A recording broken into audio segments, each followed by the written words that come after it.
नमस्कार दोस्तों, मैं पूनम शर्मा आपका फिर से स्वागत करती हूँ अपने चैनल पर।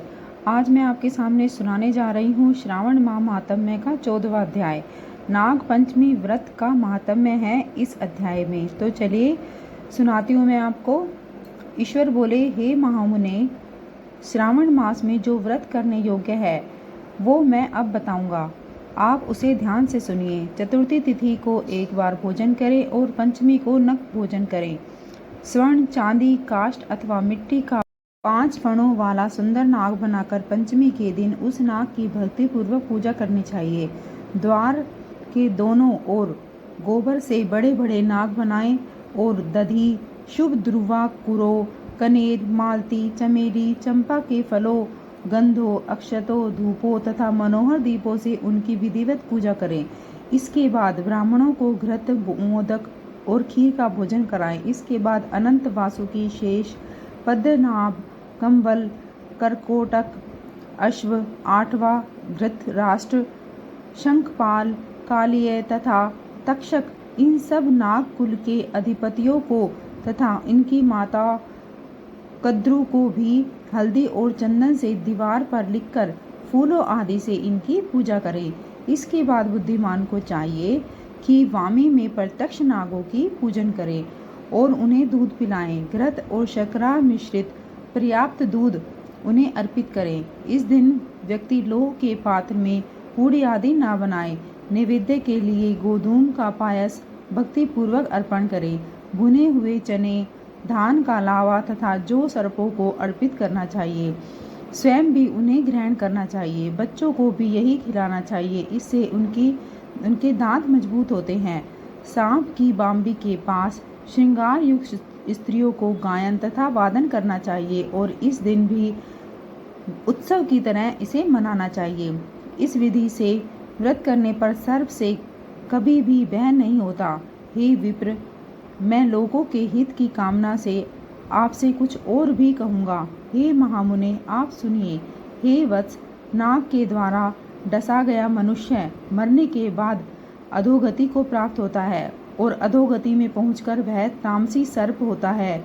इसकी निवृत्ति के लिए पूर्वोक्त विधि से एक भुक्त आदि समस्त कृत्य करें और ब्राह्मणों से नाग निर्माण तथा पूजा आदि आदर पूर्वक कराएं। इस प्रकार 12 मास तक प्रत्येक मास में शुक्ल पक्ष की पंचमी तिथि को इस व्रत का अनुष्ठान करें और वर्ष के पूरा होने पर नागों के निमित्त ब्राह्मणों तथा सन्यासियों को भोजन कराएं। किसी पुराण ज्ञाता ब्राह्मण को रत्न जड़ित सुवर्ण में नाग और सभी उपसर्गों से युक्त और बछड़े सहित गो प्रदान करें।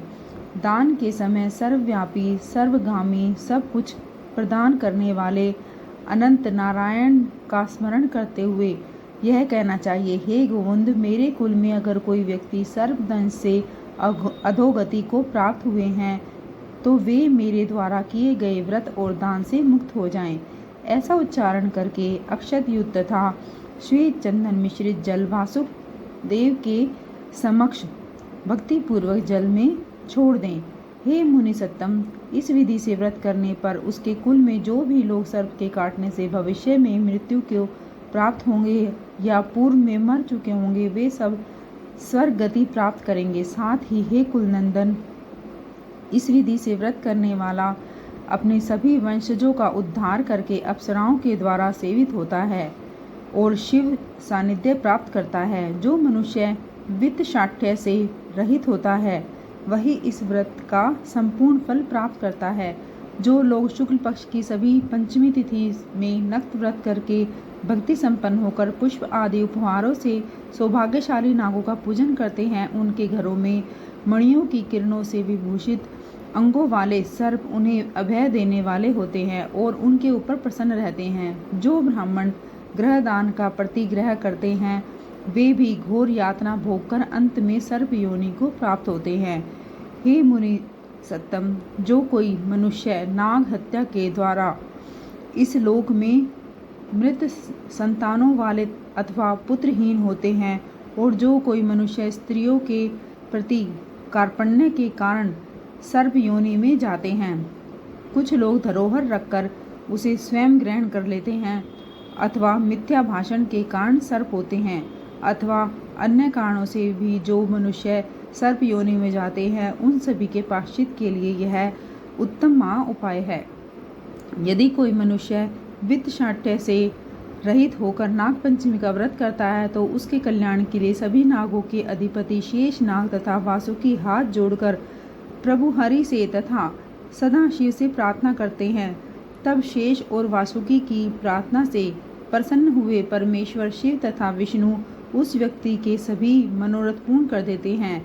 वह नागलोक के अनेक प्रकार के विपुल सुखों का सुख भोग करके बाद में उत्तम वैकुंठ अथवा कैलाश में जाकर शिव तथा विष्णु जी का गण बनकर परम सुख प्राप्त करता है। हे वत्स, मैंने आपसे नागों में इस पंचमी व्रत का वर्णन कर दिया है। इसके बाद अब आप अन्य कौन सा व्रत सुनना चाहते हैं उसे बताइए। इस प्रकार श्री स्कंद पुराण के अंतर्गत ईश्वर सनत कुमार संवाद में श्रावण मास मातम्य में नाग पंचमी व्रत कथन नामक 14वां अध्याय पूर्ण हुआ।